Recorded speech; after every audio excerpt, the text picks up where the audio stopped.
This is I'm going to call this meeting to order. This is the Pasadena Area Community College District. This is our regular business meeting number 8, being held on Wednesday, September 9th at 2020. And we're going to start off with a roll call. And for that, Mr. Bucklehide, please. Trustee Chen Lau. Here. Trustee Osterling. Here. Trustee Brown. Trustee Brown.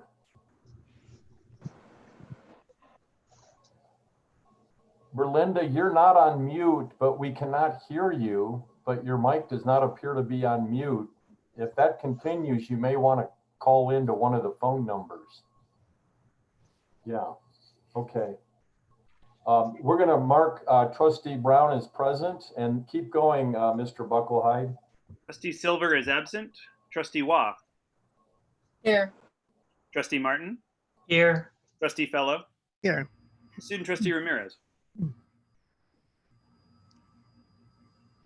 Not here yet. Okay, all present and accounted for except for Trustee Silver, and hopefully she's safe up there in the Central Valley in the smoke and fire zone.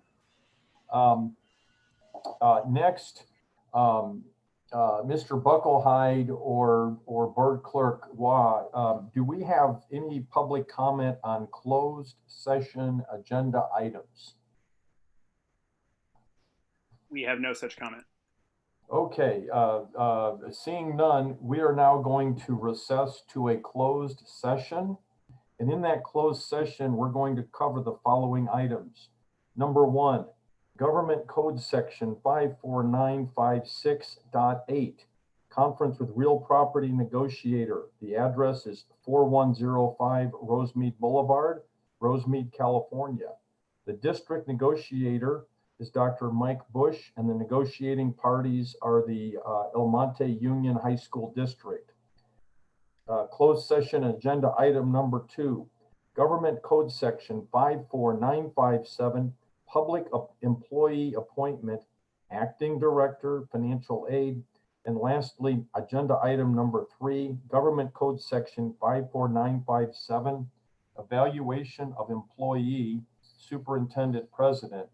And with that, we will recess to the closed session portion of this meeting, and we will reconvene the open session regular meeting at 7 p.m. or thereafter.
We're going to wait a minute or two until we get all the trustees back on this Zoom meeting.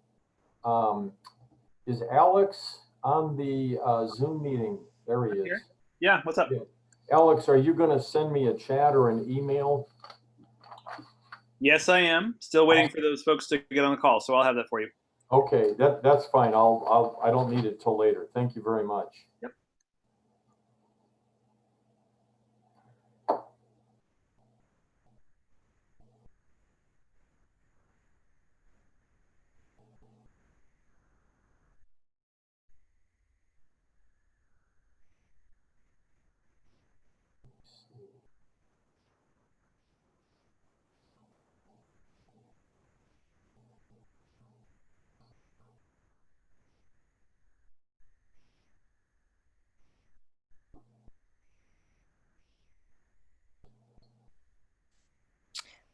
I don't think we can see other participants now.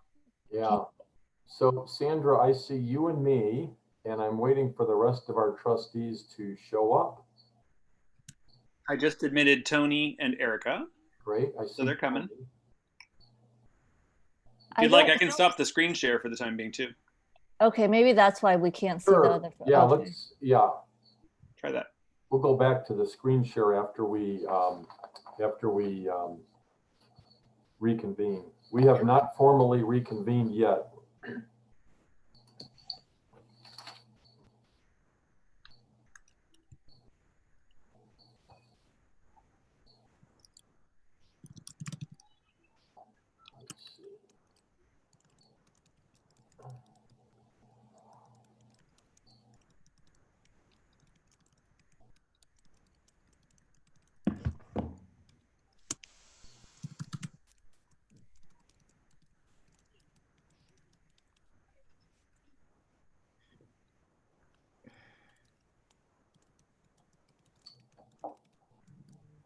All right, I see Berlinda.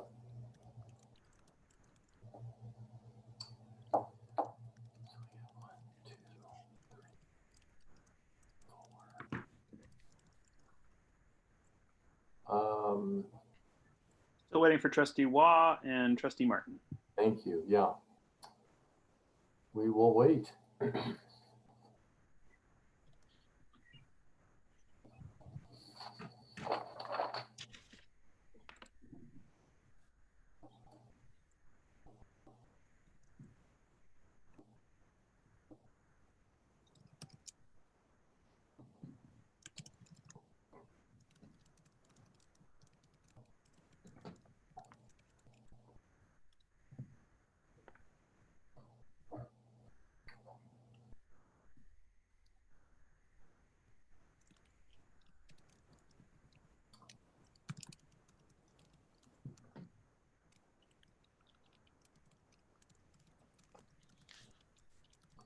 All right, Crystal, I have to ask, what's your Zoom background there? That is Descanso Gardens Festival of Lights. Ah. Yeah, that's really awesome. Yeah, they canceled it this year. I'm very sad. Yeah. Okay, there's Linda. And This meeting is being recorded. I think we're just waiting for John Martin at this point. Am I right? There's John. Okay. All right. We are going to get started, and I'm going to formally reconvene the regular meeting of the Pasadena Area Community College District. It's Wednesday, September 9th, 2020, and this is our regular business meeting number 8. And first of all, I'm going to report out on the closed session that was just held, and no action was taken by the board at that closed session. We're going to move on to agenda item C2, which is roll call. And for that, we'll call on Mr. Bucklehide. Yes. Prior to roll call, I'd like to make clear the record of this meeting. It should be reflected in the minutes that this Board of Trustees meeting is conducted in accordance with California Government Code Section 54953, as amended by Governor Gavin Newsom in Executive Order N2520, dated March 12th, 2020, and that all trustees are at their residences and all are participating by remote video or teleconference. I would now like to request that each trustee in return respond to the following questions. I will start with Student Trustee Ramirez. Student Trustee Ramirez, can you hear me well? Yes. Were you able to hear our proceedings up until now? Yes, Do you have a copy of the agenda for this meeting? I do. Next, I'd like to request that Trustee Osterling respond to the same questions. Trustee Osterling, can you hear me well? Yes. Were you able to hear our proceedings up until now? Yes, Do you have a copy of the agenda for this meeting? I do. Next, I'd like to request that Trustee Brown respond to the same questions. Trustee Brown, can you hear me well? Your phone is on mute, Berlinda. Yeah, Were you able to hear our proceedings up until now? yeah, Do you have a copy for this agenda for this meeting? yeah. Okay. Next, I would like to request that Trustee Silver is absent. Next, I'd like to request that Trustee Waugh respond to the same questions. Trustee Waugh, can you hear me well? Yes, Were you able to hear our proceedings up until now? yes, Do you have a copy of the agenda for this meeting? yes, Next, I'd like to request that Trustee Chen Lao respond to the same questions. Trustee Chen Lao, can you hear me well? Yes. Were you able to hear our proceedings up until now? Yes. And do you have a copy of the agenda for this meeting? Yes. Next, I'd like to request that Trustee Martin respond to the same questions. Trustee Martin, can you hear me well? Yes, Were you able to hear our proceedings up until now? yes, Do you have a copy of the agenda for this meeting?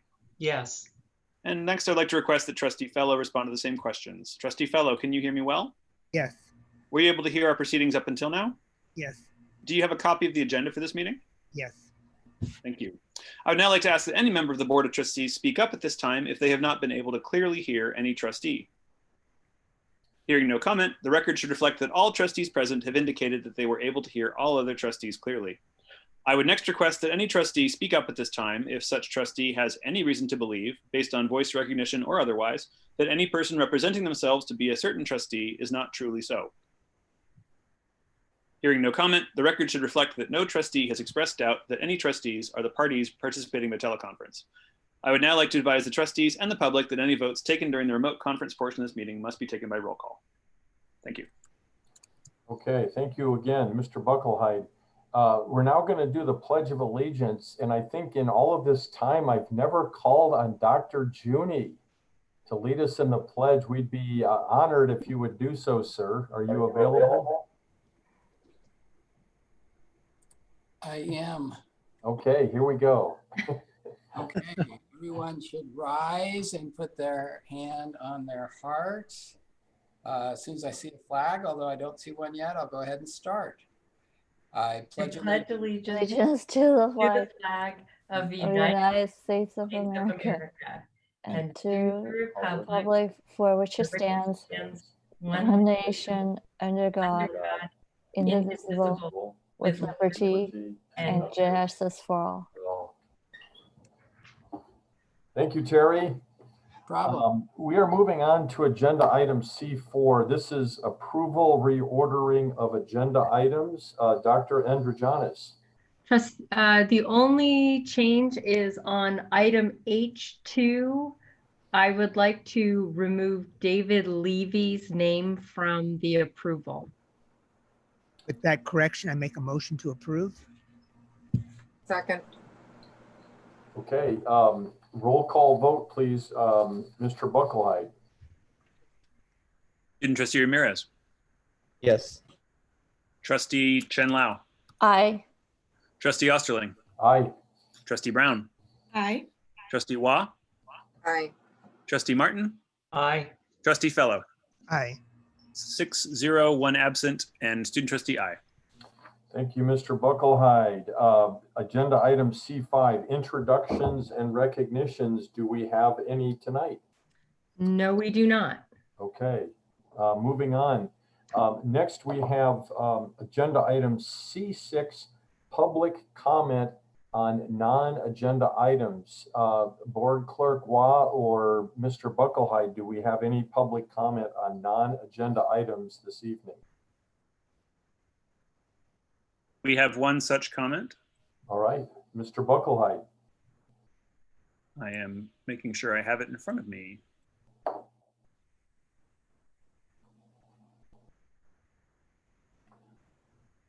Please hold. Okay.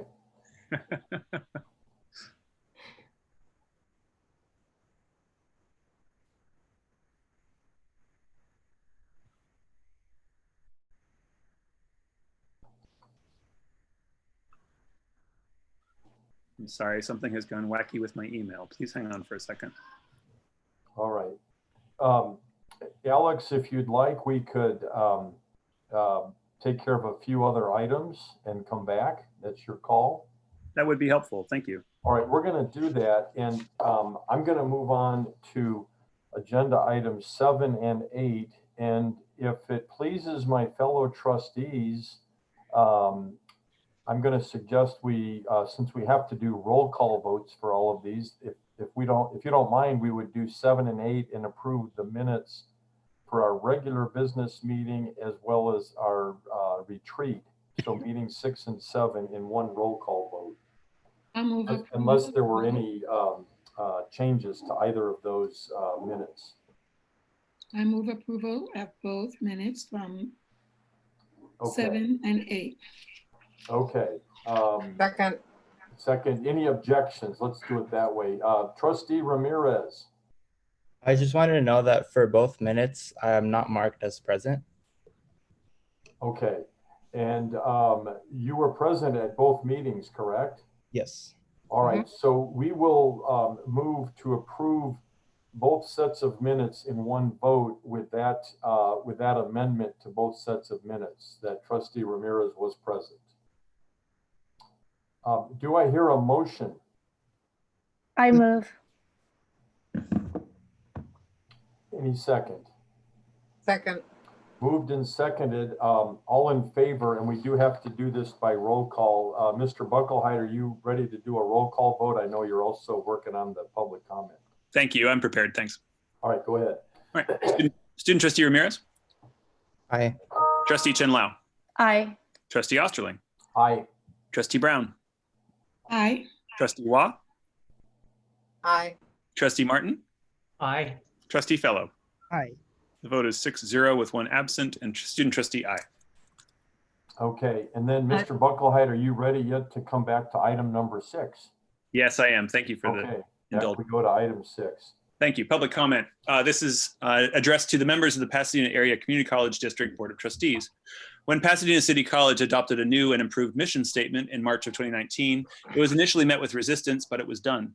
The emphasis was on being an equity-minded learning community dedicated to enriching students' academic, personal, and professional lives. This was a positive change for the college, one that had campus-wide input and was supposed to set the college on a path for us to focus on serving our students better. It seemed that the trustees also took this focus to heart. That is why many members of our PCC community were pleased when the trustees took a stance on various social issues. For instance, on September 11th, 2019, the board, for the first time, passed resolution number 622 in support of National Hispanic Heritage Month. And again, on May 20th, 2020, the board passed resolution number 646 in opposition to xenophobia and affirming commitment to the safety of Asian American communities. And lastly, on June 17th, 2020, the board passed resolution number 653 in denouncing the killing of unarmed Black African American citizens and affirming our commitment to Black African American student success. We thank those trustees who spoke in support of the board being a body that acts intentionally and consistently by discussing resolutions that directly impact the lives and futures of our PCC students, staff, and faculty. With these resolutions, our communities were encouraged. However, after hearing the discussion by some of the trustees at the August 19th, 2020 meeting about not wanting to even discuss something that would directly impact the student population that the trustees supposedly support, we were simply disappointed. More than 40 years ago, President Lyndon B. Johnson described affirmative action as a vital tool in the struggle to provide all Americans with equal opportunity. This is the next and more profound stage of the battle for civil rights, Johnson asserted. We seek not just equality as a right and a theory, but equality as a fact and a result. Affirmative action helps historically underserved and oppressed communities be able to advance where they otherwise could not. It also promotes a more tolerant community because it exposes people to a variety of cultures and ideas that are different from their own. Members of ACT implore you to support affirmative action and other race and gender conscious policies as vital tools in the struggle to provide all with equal opportunity, to promote diversity in academic and professional settings, and to give each and every one of us a fair chance to compete. If we as a college are in fact committed to equity and inclusion, then affirmative action must be restored. If, in fact, Black Lives Matter, then affirmative action matters. We encourage the continued reflection, learning, and conversations that, while hard, are absolutely necessary at this time if our college, and specifically our Board of Trustees, are serious about meeting the mission that is at the core of who we are at PCC. It's signed in solidarity by ACT, which stands for the Association of Latino Employees, the Coalition of Asian Pacific Employees, and the Association of Black Employees. Thanks. Thank you. We're going to move on to agenda item number 9, which is board committees reporting out. Do we have any board committees reporting out tonight? Okay, and then moving on to agenda item C10, board member statewide committee reports. I report on DEI. Okay, Trustee Watt. Yeah, so the DEI, the 4 work groups at the DEI have been continuing to meet. And so we are looking at getting the timelines together for the deliverables probably within by October. So so the group has to report out to the Chancellor's office every 2 weeks through the designated trustees. Trustees Sizer and Davila are our representatives. So I think last week, the DEI Work Group 4 did a presentation on trustees' role in evaluations, looking at faculty evaluations and ensuring that we have policies for that, and the exit interviews. So we're going to be bringing ACRO in. So that's the HR group, who will then talk to all of our groups about what HR practices could be in there. And anyone can join to listen to the discussion. So you just need to let us know if you're interested. So anyway, it is moving along. And that's it. Based on a recommendation that came from the CSSOs, the Student Services Group, we are going to be applying for a grant to the Chancellor's office to bring in a speaker series for all of our trustees to help educate them and better inform them on their governance role in achieving equity at our districts. That's it. All right, thank you, Trustee Watt. Any other reporting out on statewide? Thank you, Linda. Okay, now as usual, we're going to take care of our consent calendar using the combined consent calendar. And so we are going to have one consent calendar vote for items E, agenda items E, F, and G, and where the student trustee vote will be included. And then after that, we'll vote on consent calendar item H, which is personnel, where the student trustee does not vote. Do I hear a motion for the combined consent calendar? To approve. I'll second. Okay, moved and seconded. All in favor? Oh, pardon me, this is a roll call vote. Mr. Buckelheid. Student Trustee Ramirez. Aye. Trustee Chin Lau. Aye. Trustee Osterling. Aye. Trustee Brown. Aye. Trustee Waugh. Aye. Trustee Martin. Aye. Trustee Fellow. Aye. 6-0 with 1 abstention, and Student Trustee aye. All right, and just for to clarify for the record, oh, pardon me, we haven't gotten to calendar item H yet. We're now going to move on to consent calendar item H, personnel. In this, the student trustee does not vote. And as previously handled in our approval and reordering of agenda items, item H2 will have the name of David Levy removed from that post. So this is I'm calling for a motion with that one amendment to item H, consent calendar H. I move approval. Second. Moved and seconded. Roll call vote, please. Mr. Bucklehide. Trustee Chen Lau. Aye. Trustee Osterling. Aye. Trustee Brown. Aye. Trustee Waugh. Aye. Trustee Martin. Aye. Trustee Fellow. Aye. 6-0. Okay, great. Thank you, Mr. Bucklehide. All right, with that, we're going to move on to agenda item I, which is action items recommended for approval. And item number 1 is to approve the Memorandum of Understanding, MOU, between Pasadena Area Community College District and the Pasadena City College Faculty Association. Superintendent Jonas, any presentation on this or just directly to a vote? I will ask Bob Blazinski, Vice President Bob Blazinski, to just speak briefly about this MOU. Thank you. No, he's not there. Yeah. Mr. Blazinski, you are up, sir.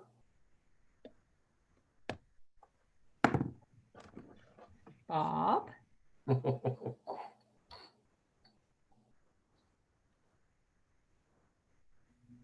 Just checking on him.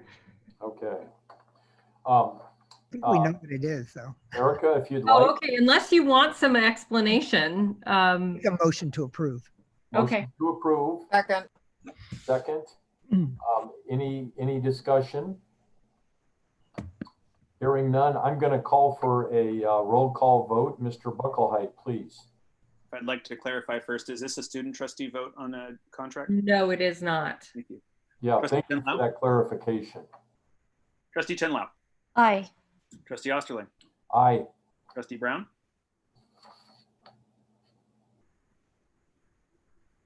Trustee Brown.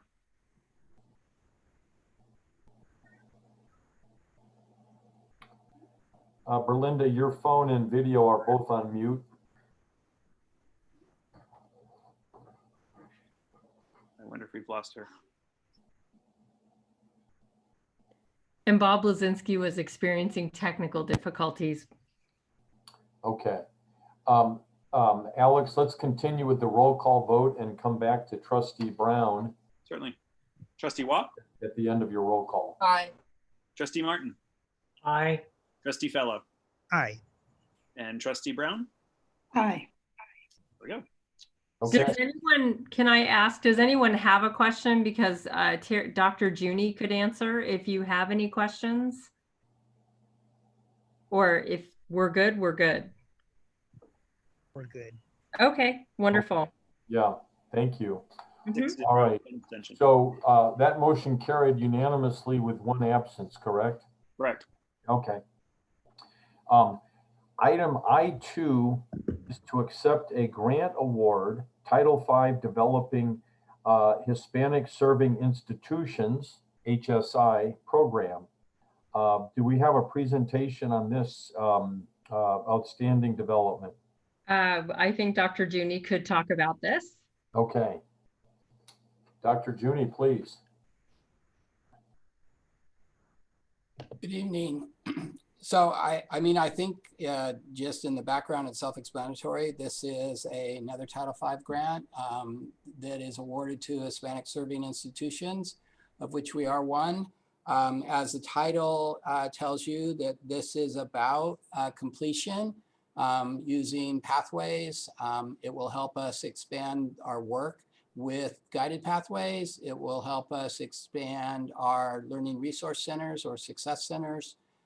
It will also allow us to build downward to the high schools in regard to dual enrollment and the like. And so there's a lot of different services and support work that will go into basically developing our guided pathways program.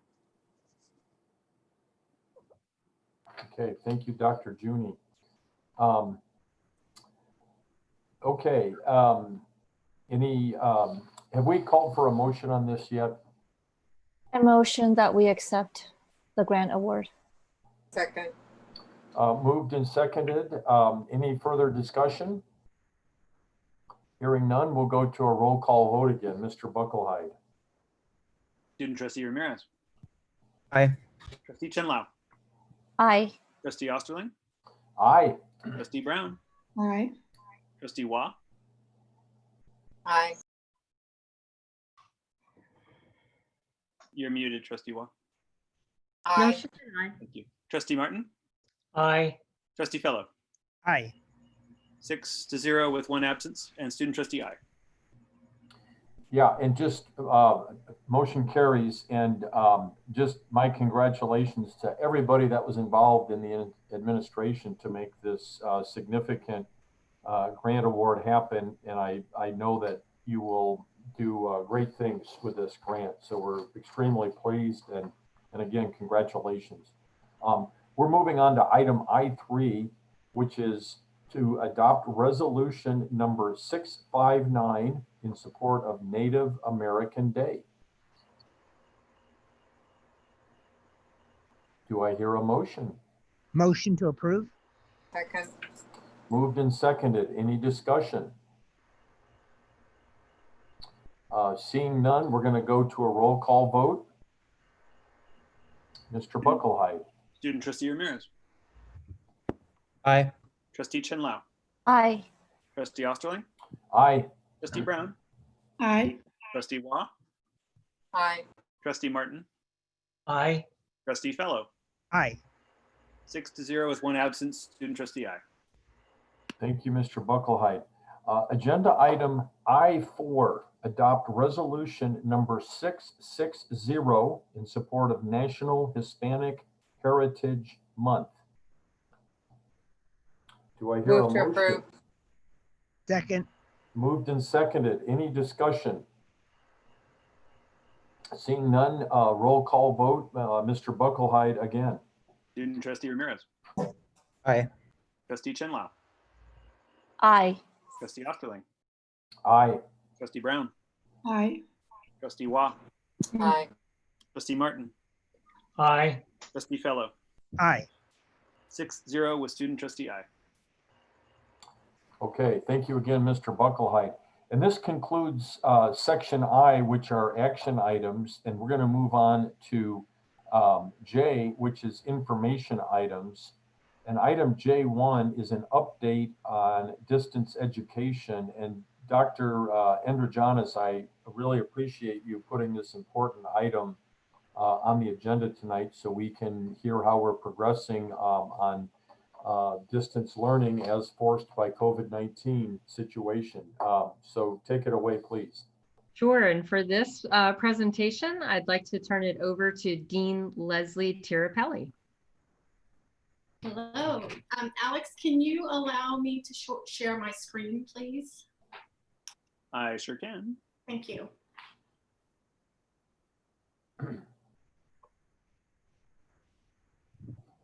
Okay, go ahead. There we go. Can you see my screen now? Yep. Okay, great. So thank you for inviting me today to give you an update on what is happening with distance education. I'm Leslie Tirapelli. I'm the Dean of the Library and Distance Education. And I've been here for 20 years. This is my 20th year. 10 years first as faculty and now 10 years as a manager. And so first I'm going to start with an overview of distance education at PCC and then talk about what's been happening recently. So we do have a distance education department. I call it small but mighty. And the role of the department is to acquire the appropriate technology for our distance education program, and we manage that technology as well. And we provide support to faculty and students in utilizing those technologies. We offer professional development training, particularly in the development of effective online courses, course design. We ensure compliance with regulations and regulations and requirements such as ACE-CJC requirements are met. We support the development and the assessment of our DE offerings, and we communicate with our stakeholders and participate in shared governance so that the decisions surrounding distance education are not made in a vacuum.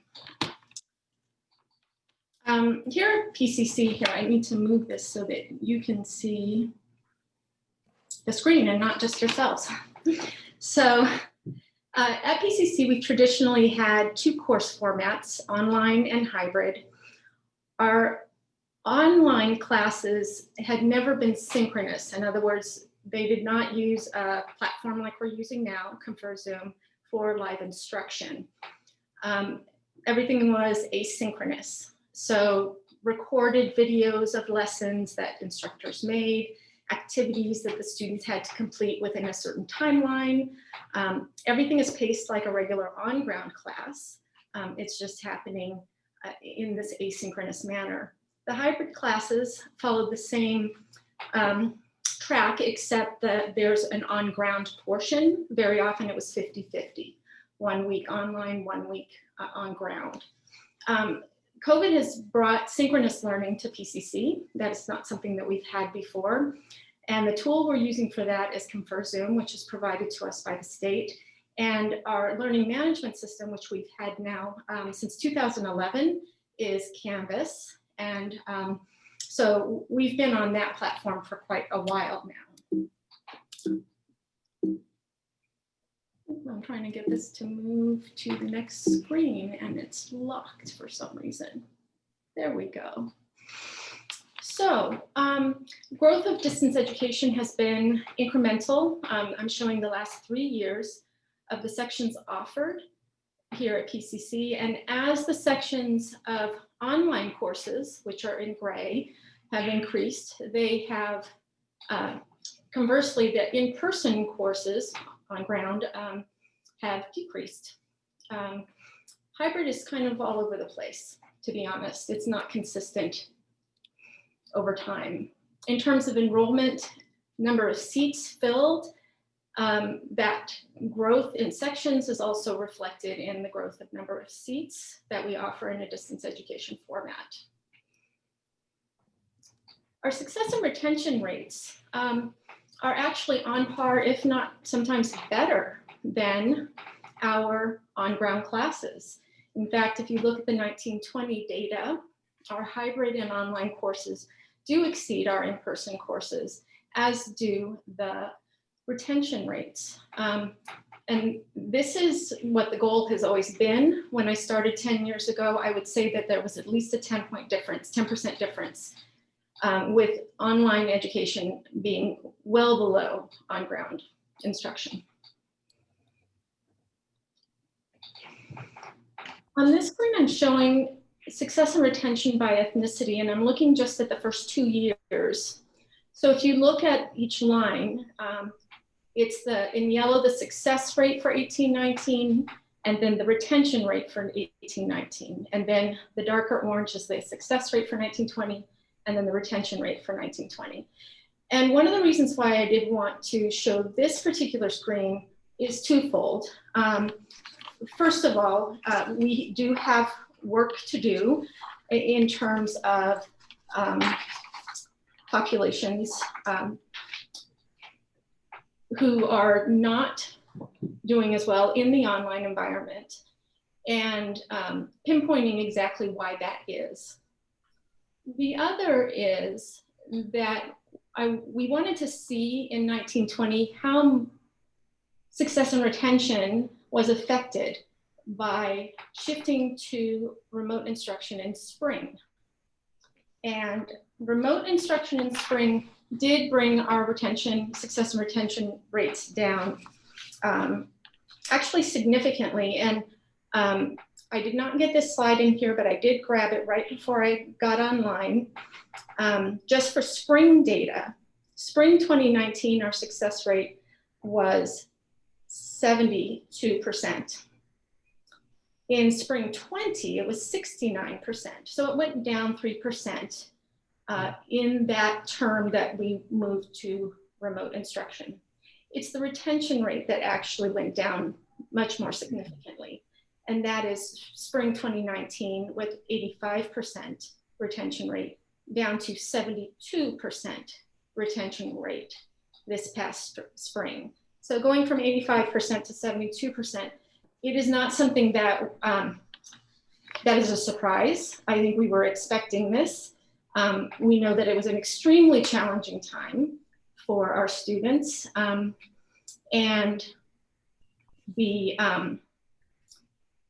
there were just some things at the time when we were in triage mode that we just could not necessarily do in order to ensure that those students stayed enrolled. And plus there was the fear of COVID, and there was just so much going on. I think that really kind of made things worse for our students.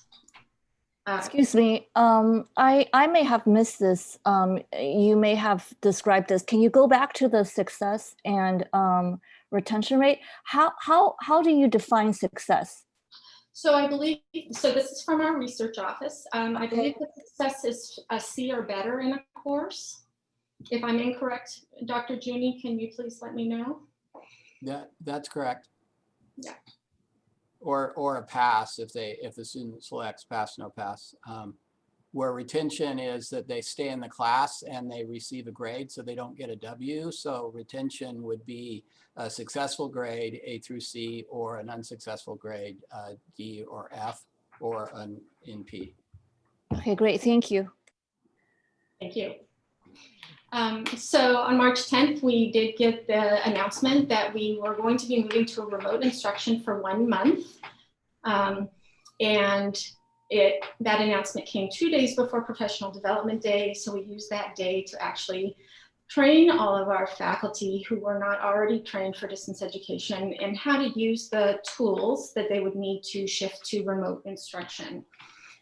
We had 522 participants and 10 workshops that day. The primary focus was on using Canvas if they were not used to using Canvas, specifically certain tools in it, and Confer Zoom, which was a new tool to PCC. This is also when campus-wide and our department immediately started expanding support services that were online and began identifying gaps and needs of both our faculty and students. Because we're addressing both the teaching side and the learning side. And there was a significant collaboration and coordination amongst stakeholders campus-wide, and that continues now. The remote instruction is key because remote instruction, the goal is instructional continuity. It is not to create an online class that's perfectly built or designed. The goal is to get students to the other side. And here we thought we had just a few weeks that we had to somehow get through. Of course, that wasn't the case in the long run. But at the time, it was just, we've got to just find a way to keep our students enrolled, find a way to communicate with them effectively, get whatever technology we can to those who need it, and just keep them in class as best we can. Now, I did want to point out that not all of our students were new to Canvas, nor our faculty. If you look at spring 2019, you'll see that we already had approximately 22,500 students who actively did log into Canvas that term. And we also had close to 900 faculty using Canvas. Students, we find, are quite adept at Canvas. Of course, we have those who aren't. Teachers also were, but with basic tools, we find. They were using Canvas, the majority, just to upload files and share those files with their classes, and also for grading, some for communication. And so there was a learning curve there for our faculty and for some of our students, for sure. Zoom, though, on the other hand, was definitely a learning curve for both populations, and also having to deal with technology that they may not have access to, and wireless in particular, that is stable, was very difficult. Luckily, at the time, there were companies that were offering free wireless for a period of time. And so we did try to advertise that through the PCC website and through our faculty to our students. Let's see. So after a little while, the chancellor's office, we heard from them, and you know, they needed to wrap their heads around what was going on as well and how best to serve our colleges. And they finally came to a point where they said remote instruction is just going to be for spring. But we're going to declare that the emergency period actually goes through the end of this year, calendar year. And so it is an emergency period, but your courses must meet the standards for regular online courses. This is no longer remote instruction. You do need courses that are designed that meet minimum state and federal regulations, as well as accreditation requirements. Faculty must be prepared to teach in that format and to be able to develop courses. The courses must be approved and reviewed and approved through our local curriculum process for online delivery, which is required for all of our regular DE courses. And at this point, they were asking all colleges to start adapting as best as possible to ensure that we're able to meet all of these requirements. At that time, they were requiring colleges to submit a report that they called the DE blanket addendum. And basically what we needed to do was list all the courses that we would be offering fully online, so no longer remotely, fully online in the schedule of classes, they would say online, starting summer, and to list any that we thought were not going to be able to offer online and may have to offer some on ground. At the time we did not, though this fall we are offering some of our courses on ground because it's really the only way that students are able to learn the outcomes of the courses and complete. So we did develop a local curriculum approval process as required, and we outlined that for them. And we also had to outline what our professional development plan was to ensure that our faculty were prepared. And just so that you can see the differences, in fall 2019, 2,600 plus sections were in person, and we are totally flipped opposite right now, where 2,700 of our courses are now fully online in our schedule of classes. So that's significant growth in our distance education program. Just unfortunate the circumstances that it occurred. The separate course approval, or that DE addendum, that review by the curriculum committee, is a Title V requirement that courses are reviewed and are approved, and that they are going to meet specific standards. They're going to have the same rigor as our on-ground classes, the same content. They will be 508 compliant, you know, that the instructors are going to be communicating and regularly be in contact with students because these are all proven to increase success of our students. And so we created a form, a form for these temporary online classes that were going to be taught online in summer and fall, that needed to be reviewed by the curriculum committee. It's a short form. It is so that if there's an emergency, we can always kind of kick into this mode where the temporary form will cover us so that we can teach these classes in an online format.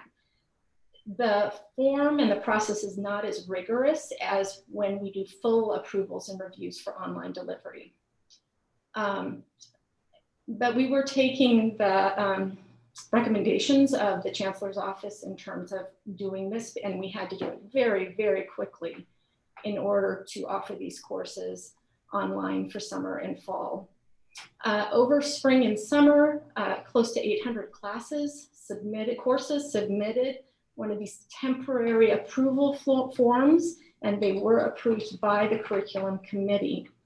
They are looking for very specific things when they look at that form, mostly to ensure that the classes are going to meet those regulatory requirements and are meeting best practices. We also, for full approval, which is much more involved, before COVID, we had 190 fully online courses approved and 67 hybrid courses approved.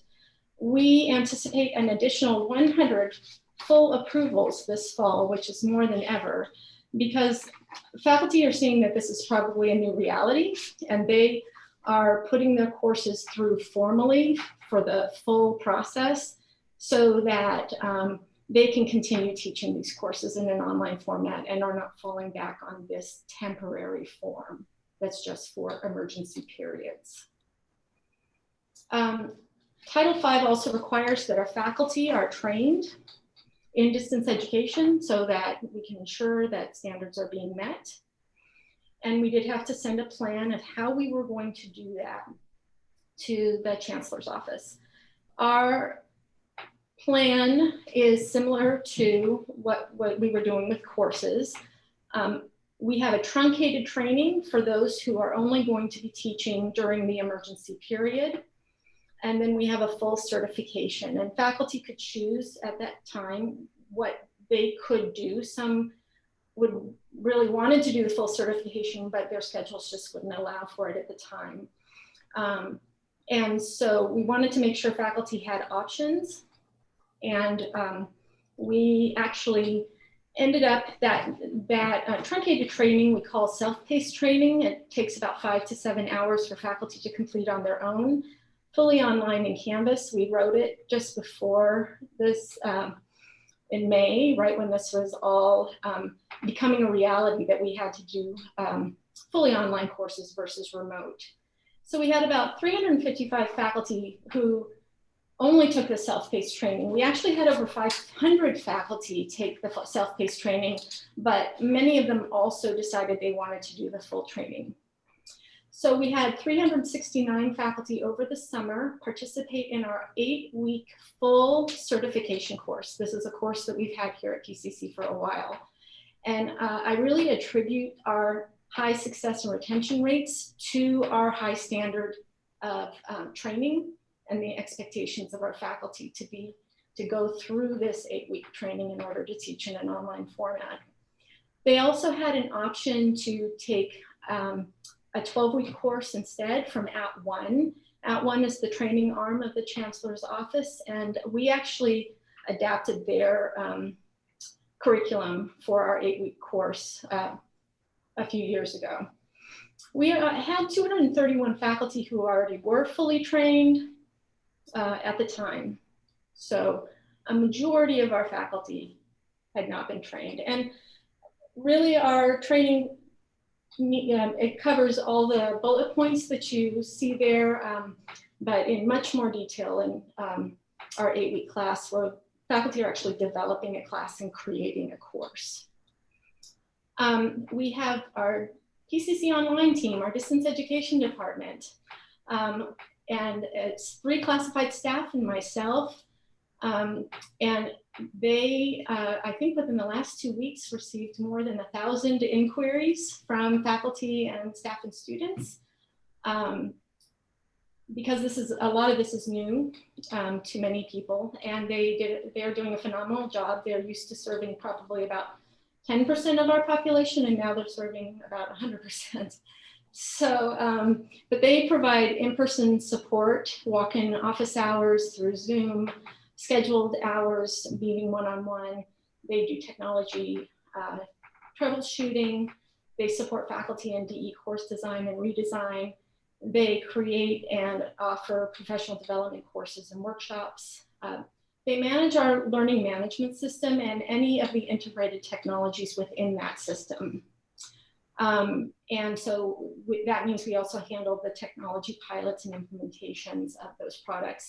And then we also focus on making sure we have guides and tutorials, a website with all the information faculty and students may need, and newsletters out to faculty. In addition, faculty and students have access to a 24/7 Canvas hotline. This is provided by the California Community College Chancellor's Office. in addition to Converse Zoom, also has a help desk. And then faculty and students can contact the PCC ITS help desk if they're having issues with hardware and application software. And this is where students were reaching out if they needed a laptop, for example. We also developed Division DE faculty as point people for each area, so that faculty had a fellow faculty member to turn to if they needed support or help. And this is, I call this a terribly designed slide because there's so many words, but I did want to point out that we do have a lot of tools and resources for our faculty within the Canvas system that support the development of video, communicating with our students, ensuring that there's accessibility, and many other tools that help faculty have a more engaging and well-constructed course for our students. A lot of faculty are still learning, and developing a good online course is extraordinarily time-consuming.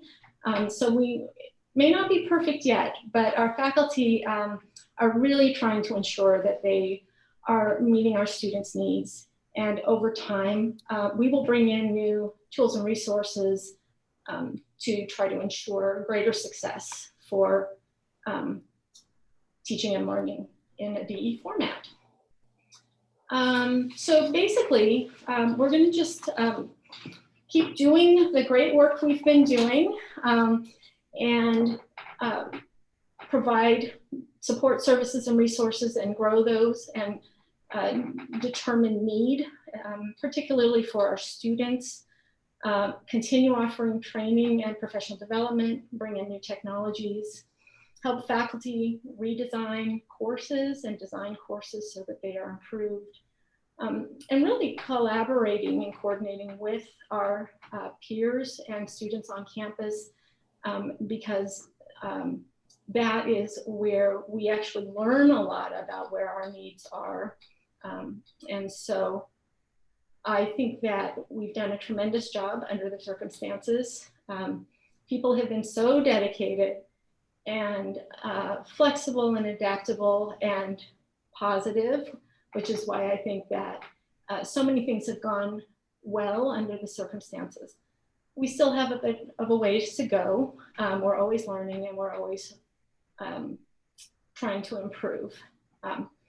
So basically that is it. If you have any questions, please let me know, and thank you again for inviting me.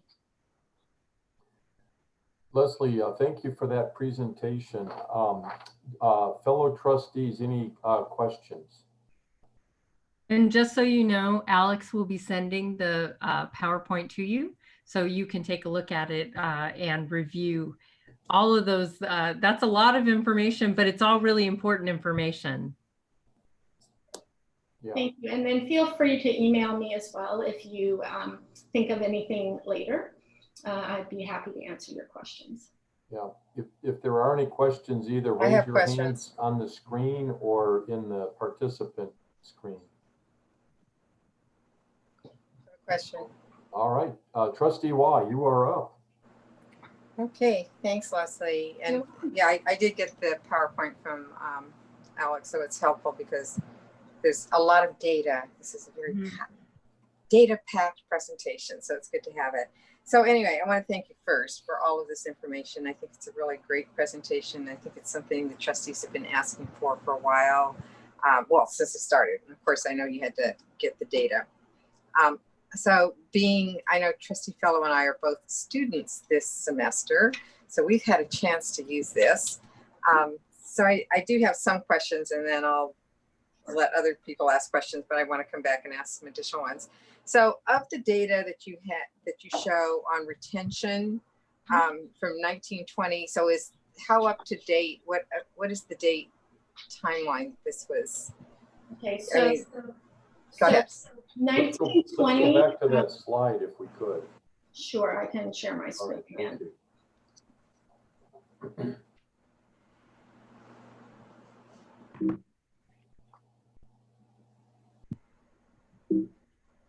Oops, It says share screen has stopped. Okay, maybe it started again. Can you see my screen? No, I can see No. you though, but that's Alex, okay. I'm looking. yeah, I'm Alex, looking at can the. you, grant her share screen, Leslie? Let me see, because it gave me a message that I could not share my screen again. I can try to share it myself if you like. Okay. What's the slide, please? That's it's a slide 5 and 6. 5 and 6, yeah. Success and retention sections. Yeah, Success and retention, I think 6, right? Yeah, there we go. 6 would be the one. Yeah. So the data for 1920, for example, is summer of 19, fall of 19, spring, winter of 20, spring of 20. Okay, so we don't have, well, of course you wouldn't have retention for fall.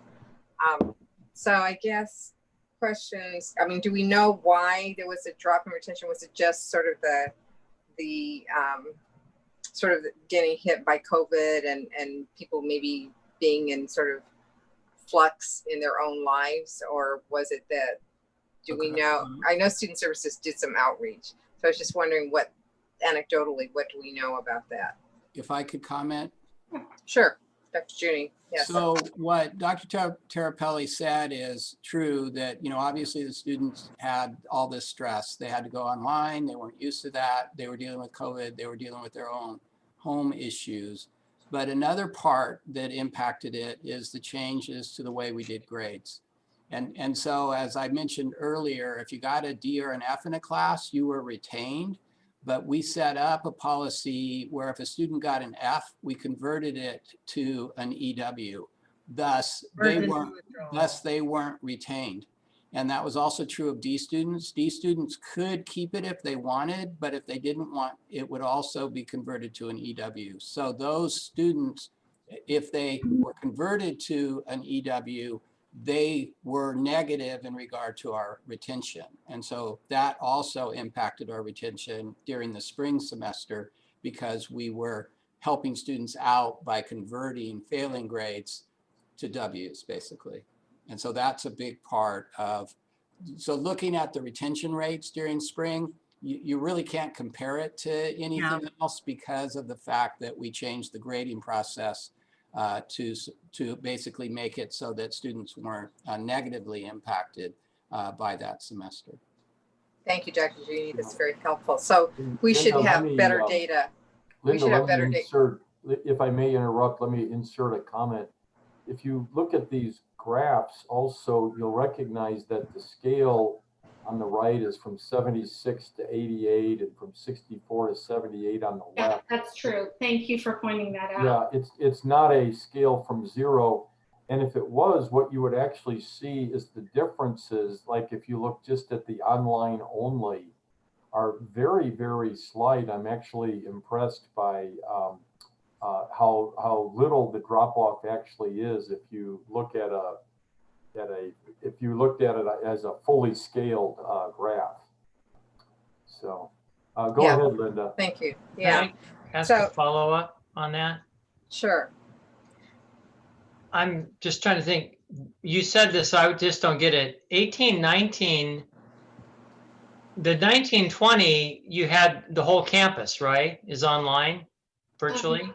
During the spring semester. Spring semester. We were remote. So in our schedule of classes, the classes were still scheduled as on-ground classes. But they ended up online. They ended up being taught remotely, correct, right midway of, right at the beginning of the term almost. So but actually, if I can just interrupt to make sure you understand, the coding of those classes stayed the same. Yeah. And so when you're looking at 1920, you would have thought, well, spring went more or less 100% online, but we didn't change the coding. And so it was how they were originally scheduled that's showing in this diagram. And so, yeah, so it's a little confusing because of that. So I hope that helps you to see. So that's helpful, because I would have thought, looking at the 81.8%, you know, comparing it to the 86.8%, obviously these people weren't ready for online. I mean, they didn't sign up for this. It's not what they signed up for, right? That's correct. So you would just naturally assume there would be, I'm surprised it's only 5% just for that, just on that alone.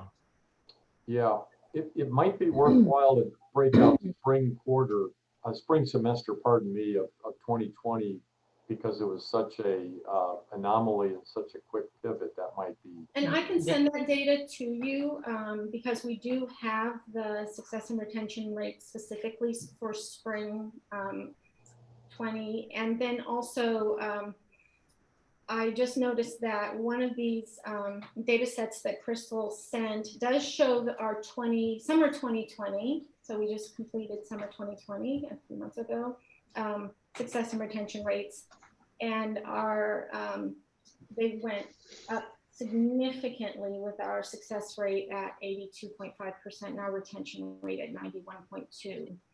So what I'll do is I'll take these, I'll take the spring breakdown and the summer breakdown, and I'll put them into a graph format and have that sent along with the presentation. So again, just to my simple way of thinking, you look at the hybrid courses and you see a sizable drop, but realize people signed up for hybrid and ended up 100% online. And to me, that would be a significant part of that. You look at the gray online and okay, it dropped 1%, but you go back 2 years and it's up a couple percent. So there's no real long-term statistical change happening there. And of course, the people that signed up for in person and ended up online, you would expect that kind of drop. So just intuitively, me looking at this, I would say, you know, this is pretty understandable. Almost COVID explains it. And Trustee Wah, you still have the floor. Pardon me. Yeah, I still have a few questions, but you know, Go ahead. and I'll kind of ask them in rounds just so other people can get in. So, Dean Terpelli, so I know that you had a slide that showed how many professors we have who are now teaching asynchronously. So do we have a comparative slide to show, because I just don't know the total numbers, how many are still need to move to asynchronous format? All faculty are, how would I put it? I would say a majority of our faculty are using Zoom for synchronous sessions, whether they are scheduled synchronous sessions in our schedule of classes, which is something we did for the first time this fall. In the summer, we did not schedule synchronous sessions in the schedule of classes. Faculty just determined on their own and worked with their students to determine when their synchronous classes would be held.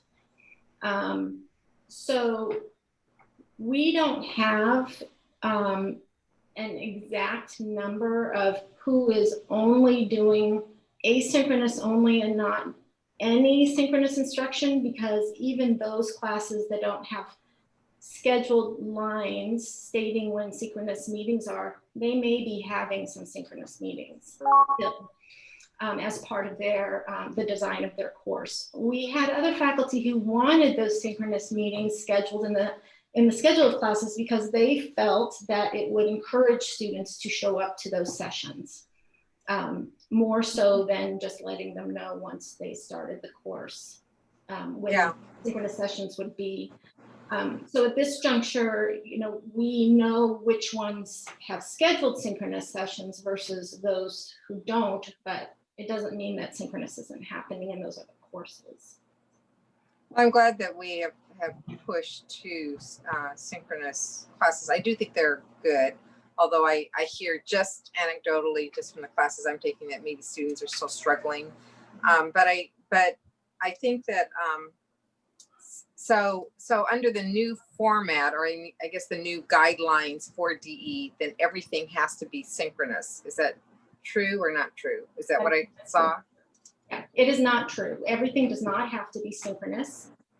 Synchronous is new to PCC, but everything does not have to be synchronous. Some faculty may design their courses solely as asynchronous courses, while others may choose to have synchronous elements. We find that those courses that are harder to shift to a fully online format are the ones who are really turning to the synchronous mode because it's easier to convey the content knowledge to their students in those live sessions than creating content that they learn from asynchronously. So is that true across all campuses, or are we just? No, it's very similar to all campuses. Yes. Okay, yeah, because as we build toolkits across the community, across the system, I'm wondering if there are best practices. And that was one of the things that came up, I think, in like the CT rapid turnaround. One of the comments made from one of the CEOs was, you know, system-wide, we should have some sort of a template that everyone can use so that we're not all reinventing the wheel one by one. So I don't know what it would be. Yeah.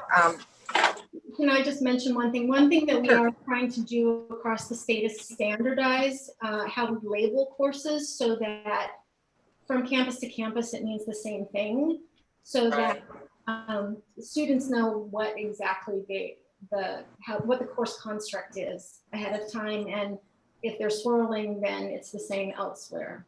So. Okay.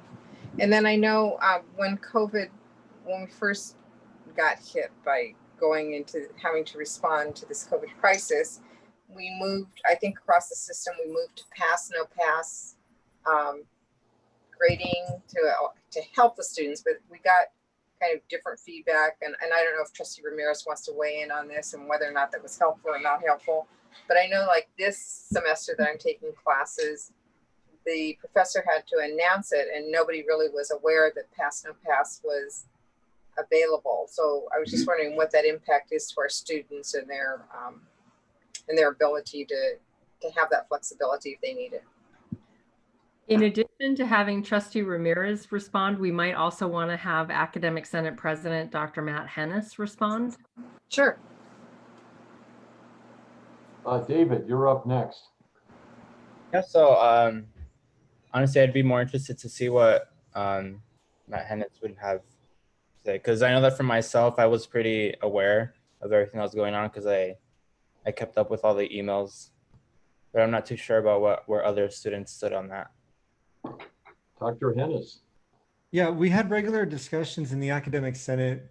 We invited members of the administration to let us know what was going on.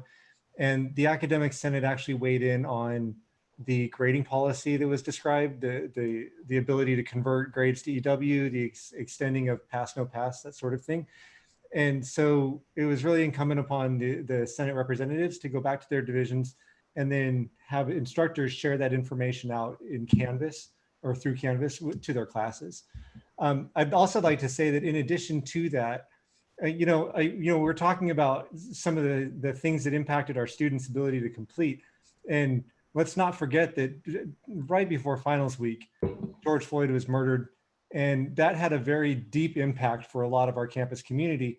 And so one of the things that I did was I emailed the entire faculty and asked them to give special consideration to any student who requested an incomplete grade so that they could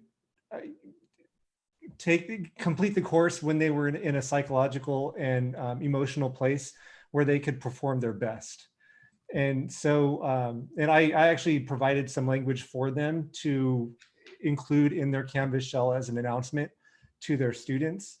So I think that the Academic Senate was kind of a hub for kind of sharing that information out and working toward getting that information to students. But I would be interested to know from the student trustee, David Ramirez, to what extent the students did receive that messaging. Oh, excuse me, I'm forgetting also, Dr. Olivo was instrumental in directing to students, messaging to students directly.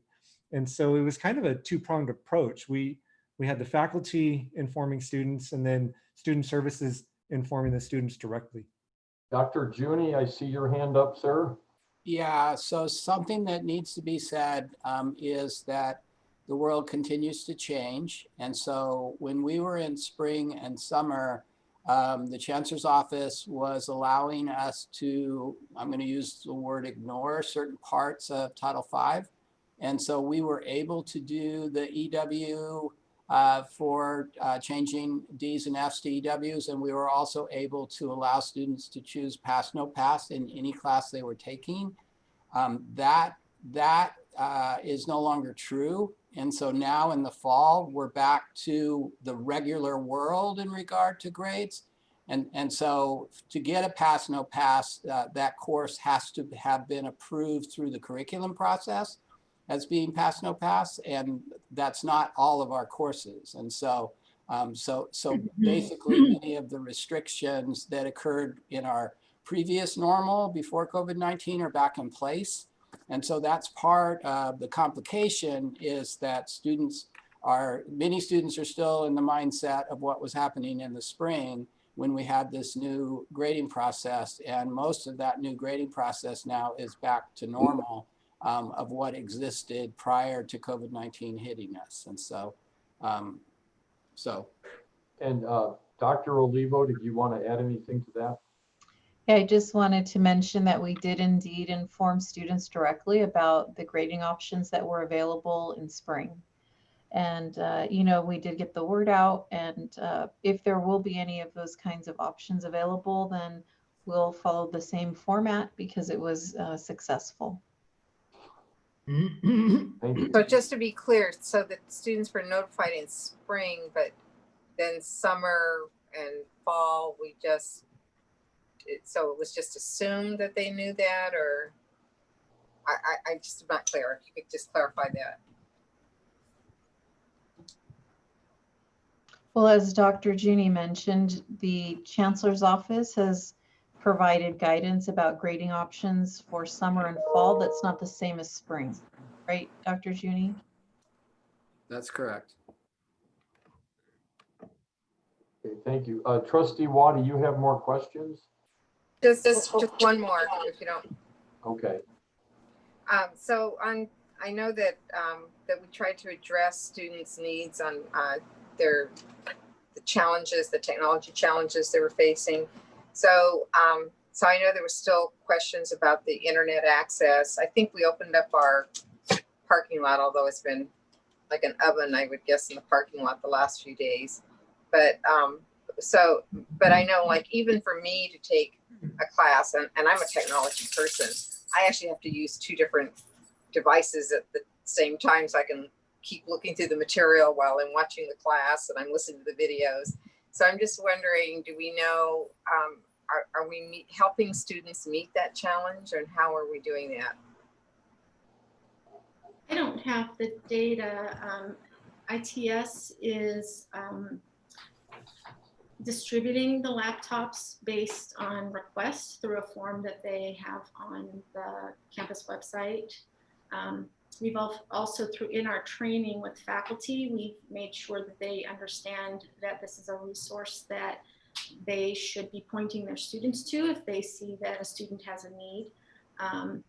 And so I'm not sure if there's any data that Candace has right now on hand as to how many laptops have gone out to students at this point. Sure, I think we have 650 total devices out to faculty, staff, and students. About 325 of those are to students. Thank you, Ms. Jones. Yeah, I'm just wondering if that seems high or low. I mean, 325 for as many students we have seems kind of, I mean, unless maybe all our students have technology, but it seemed to me like some of them still seem to be a little technology challenged, just in access. So some of them are working off their phones. That was really just an observation. But anyway, I do want to it's all my questions, but I do want to say that the professors I'm taking, and I'm sure Dr. Fellow has said this also, is our professors are just doing a phenomenal job. And I know it's such a heavy lift for them. And just the classes that I'm taking, I just think that I can see how much work they're putting into it, and they're really putting the students' needs first. So I just want to thank the faculty, the Academic Senate, and all of our staff just as a whole. What a great job you guys are doing. Thank you, Trustee Watt. Dr. Fellow, you are next, sir. Yeah, I just wanted to mention, I'm a big proponent of asynchronous, and I teach a lot of asynchronous. As a matter of fact, at the university, asynchronous is the only way you can do online. Zoom is just a very temporary thing right now. And I wanted to ask Dr. Jonas, since faculty at PCC are now, really, some of them are pros in online instruction, do you see more classes, permanent classes being offered at PCC online? Because it also means we don't have to build a lot of new classrooms. Well, I'm going to have that answered by Dr. Junie, but one thing I want to say is that we do have really strong faculty, but we need to make sure we maintain a mix of modalities, because not everybody who's online right now wants to be online. Not every class is designed to be online. I think what we'll see is we will see faculty. Actually, what we've seen already are faculty who never thought for a second that they would ever teach something online and or like it have actually done a really great job. And it's really getting to know the technology and having this opportunity. So I think what we'll see is maybe an increase in the number of faculty who affirmatively say, you know, I think I want to try to put this online. And so what I see is it just is going to provide more opportunities to offer different different tracks of programs, some online, some not online. So we'll see. But I don't know if Dr. Junie has any other ideas, but. So what I would add, I totally agree with what Dr. Jonas said about it. And it's very true. There were a number of faculty that took just the 5-hour training and realized they liked it. And so then they signed up for the 80-hour one so that they could get fully certified and be able to teach online even after COVID-19 goes away. I think it's really important to note, even though it helps from the standpoint of classrooms, the current funding formula for online instruction, because we have a 16-week semester, which is called a compressed calendar, we get 11% less for a class that's taught online instead of face-to-face. There is work at the Chancellor's office to try to fix that. The chief instructional officers in the state have been asking for that fix since the beginning of time. And finally, the Chancellor's office is realizing it's probably important because of the fact that online is becoming so much more important. But until that fix actually goes into place, we financially could not afford to do what we're doing right now because of the hit to our revenue. Yeah, that's a shame. You know, at the university, all online classes fill first, even 150-seat classrooms. They're closed the next day. Oh, ours do too. Yeah, if we were in our normal format where we're offering about 10% online, those classes fill fast. And where we have high demand, the deans are able to add more. They just continue to fill. And so, yes, there is a preference for students there's a preference for some students to take online, but not 100% of students want to be online. Right. We need a modality. Yeah, Trustee Chen Lao. Thank you. My question is to Dr. Olivo. Now that we're going into the fall semester for this distant learning, have you seen an increase or decrease in students, asking for counseling services for, their academic plans or for their curriculum? We have seen an increase in students reaching out to us for virtual appointments as well as phone appointments. And, fortunately, we've been able to meet the demand, and it's through technology such as Cranium Cafe. We are also using Canvas, which Dr. Tirapelli mentioned in her presentation. We're using Canvas to host new student group orientations. And so we're able to do that. As a matter of fact, from March 18th until September 1st, we've helped 32,000 headcount students in counseling and various other departments that offer support services and student services. Thank you.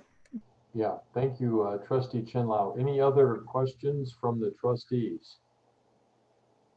I have two, and Alex, if you could go to the slide that's titled Integrated Tools and Resources, I think it's near the end of the presentation.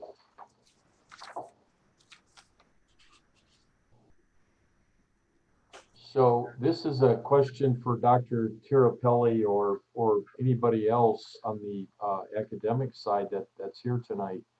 I see this list of integrated tools and resources, and it's quite a formidable list. And my question is do we have so many different tools that might even compete with each other? Does it make sense to winnow this down so we can narrow the software that we need to support and just the learning curve that everybody has to go up with on these different tools? Or are these tools truly unique in each category where we really want to use all of them? It seems like a lot of tools for everybody, to student services and everybody to be able to support from the software and the services standpoint. So I just wanted to, first of all, point out anything that starts with Canvas comes with the Canvas package. Yeah. So that does cut out quite a few there, but I did want to show what faculty have in terms of tools available to them. In terms of items that don't start with Canvas, we do try to ensure that there is not significant or any overlap. Right now, we have two pilots. I would call them pilots of PlayPosit and Go React right now. PlayPosit is free from the state.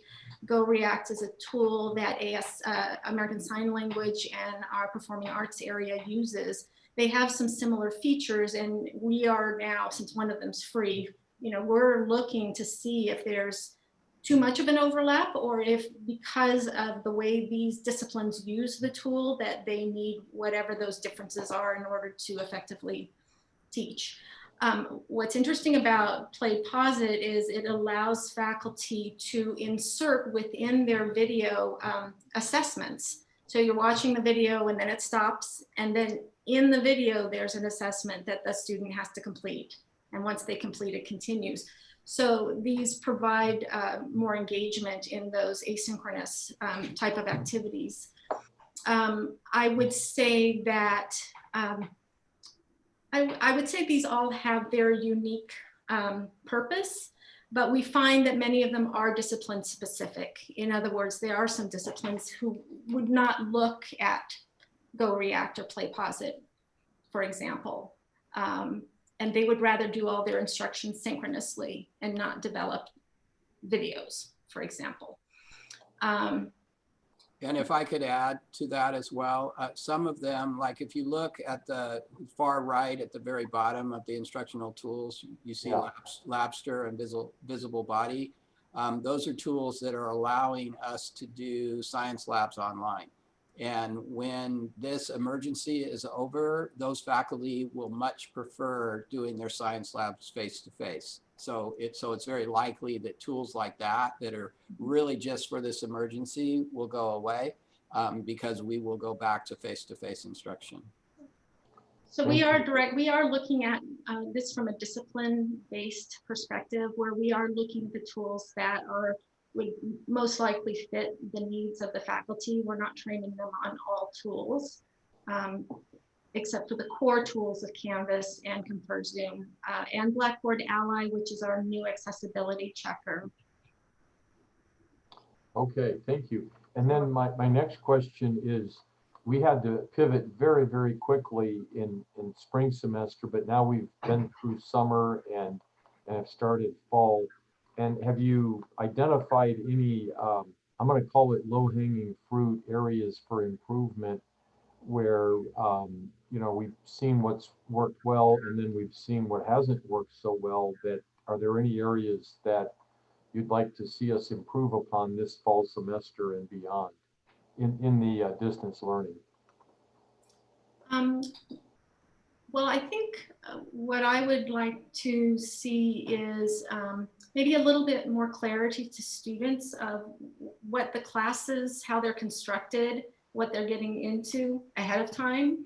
And that goes back to that conversation about statewide trying to define, come up with titles for each type of learning that's happening, because it is pretty consistent across the board. But I do see the communication with the students as one area where I think we've done a very good job, but there's some areas that we do need to improve in terms of that. And then another is ongoing assessment and review of faculty, the courses that they've developed, and to get them into that process and habit of continuous improvement, rather than they've built it once and they're done. And that's something that I would like to start working on next in terms of professional development, to be able to provide faculty with the tools to be able to self-assess, and also to ask that they ask their students for that anecdotal feedback as well, so they can use that for improvement. What are the student feedback mechanisms that were already in place to evaluate courses and teachers? Terry, do you want to talk about? Well, so I mean, students hopefully reaching out to their faculty and giving comments. So it's like Dr. Terapelli just said, that, you know, one of the best ways for faculty to fix what they're doing or improve what they're doing is listening to their students through normal mechanisms. I mean, we administrators hear from students, and we follow up based on what we hear. And when we do, it's not, you know, we don't consider it a behavior issue. We consider it that basically they're helping us identify faculty that might need more support. And so the DE office has all sorts of different ways that faculty can learn how to do things better. So, and then as was mentioned earlier in Dr. Terapelli's presentation, we have hired, they're paid a stipend, faculty that are experts in this, and they are basically a resource for faculty to reach out. The other thing that's important to note, part of that MOU that you approved earlier, the COVID-19 MOU, part of that basically is that we will be doing evaluations the fall semester as if we were in a normal world. So all evaluations that should be happening in the fall are happening. The big difference will be that the faculty, most all of them that are being evaluated are online. And so through that evaluation process, we'll have faculty observing, we'll have deans observing, we'll have input from students. And so I think a big result of that is we will identify faculty that need more assistance, more professional development, more guidance, so that if this has to continue into the winter, spring, we will have the opportunity to identify faculty that need more support and more professional development. And I think that's the key really is, you know, the DE department has done a great job building the professional development part. We need more, and we need more faculty to participate in that. And so, you know, we want our arms to be open to that. And, you know, it's like, we just want you all to do well and to help students. And so, you know, I think the key is for us to be better at what we do is just to grow and continue to push professional development. Thank you. Any other questions or comments on the distance learning presentation? I have a quick question just for Dr. Terapelli. Is that okay? Hello? I can hear you. Dr. Terapelli? Yes. Okay, great. Let me just ask you a quick question. So I'm sure you're doing this, but one of the things that the trustees are doing is we're putting together toolkits like for equity. And I know when I worked on the IEPI, you know, part of it, one of the groups is putting together toolkits on best practices. So hearing Dr. Junie talk about the different kind of professional development access resources that we're offering to faculty, are we also putting together best practices for them? Because I can certainly see like a danger would be if you've done well in a classroom that you try to directly translate those practices into virtual teaching, which may or may not work out. So are we do faculty have access to some of those resources to look at how they might do things differently in virtual rather than trying to duplicate what they had in person? Yes, and actually, well, a lot of what they would do in person, I would have to say, should translate in terms of, you know, the language they choose to use, the syllabi that they create, so it's equity minded. So I think it translates. I think generally it's professional development overall, and this is something that we've been working with Dr. Robinson on, is how to focus more on equity-minded practices. And then within the training itself, he's taken the training and he had some feedback for us because we do have components that focus on this specifically. And so just like our instructors, we are also in a process of continuous improvement. And so we will be working with Dr. Robinson on improving that part of our course, and also on just professional development generally that would apply to DE as well. Okay, thank you. Thank you. Any further questions from the trustees? Seeing none, we are going to move on. That completes item J1. We're going to move on to item J2, which is our Superintendent President's Report. Okay, so Alex, do you want to stop sharing, or somebody stop sharing screen? Or actually bring the agenda back. Sorry about that. So we are monitoring the situation with the Bobcat fire to the east. We know that we have many in our community that are on evacuation standby, but we also have some who have already had to leave their homes. Armando Duran, our Dean of Counseling, Marty Stewart, who works in our economic and workforce development area, Joanne McGrath, who works for Dr. Junie, and Sheila Rose, who teaches ESL and is the treasurer of the Senate, have all had to evacuate their homes. We stand ready to help however we can, however it's necessary. And, you know, I just want to say a big thank you to first responders and hope everyone in our community is safe and secure. We do have late start classes that will still be put online. A slate of late start courses will be beginning in the next few weeks, and that they actually start on October 19th. And this is really good because it gives our students a lot of chances to pick up a course and make progress on their degree, especially if they wound up having to drop a class at the beginning. Then in terms of PCC and PUSD, I just want to highlight that we are really working to make as much of the transition from high school to college seamless. We're coordinating access to electronic resources.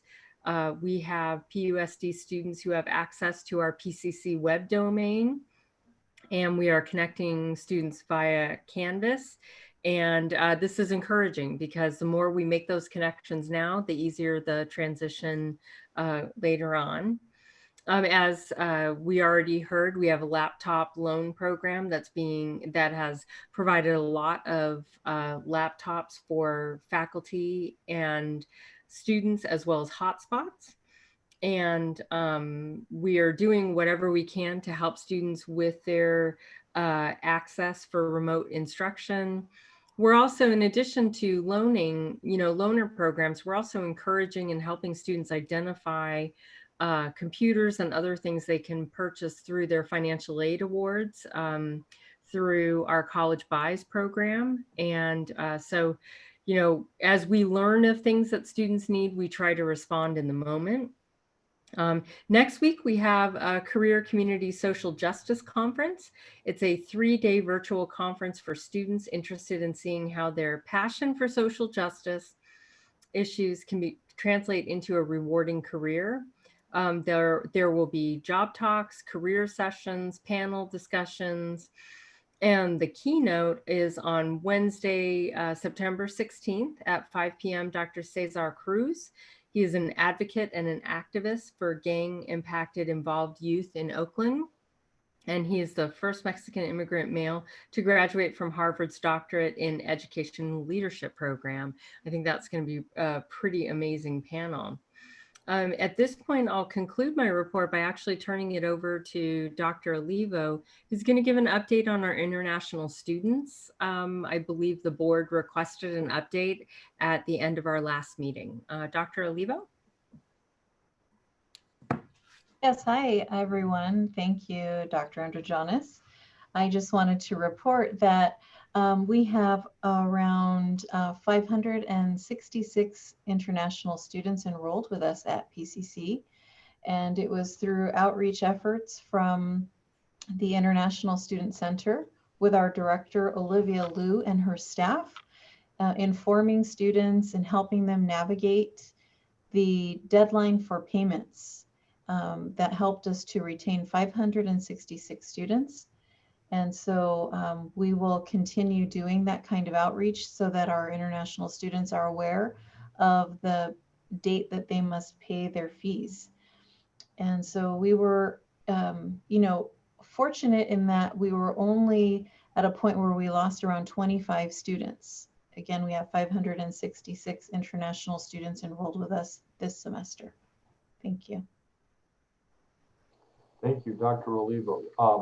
Thank you. Superintendent Jonas, did that conclude your report? It did conclude my report. Thank you. And I would only add that I had the chance to hear Dr. Cruz speak on campus a while back when we were allowed to do that. And he is a really, really compelling speaker. That should be a great program. May I ask a question? Yes, Trustee. Yeah, to Dr. Jonas or Dr. Olivo. So this is great news, and thank you so much for reporting out on the international students. I understood the students with athletic scholarships and also the out-of-state students were also impacted. Did we lose any of them?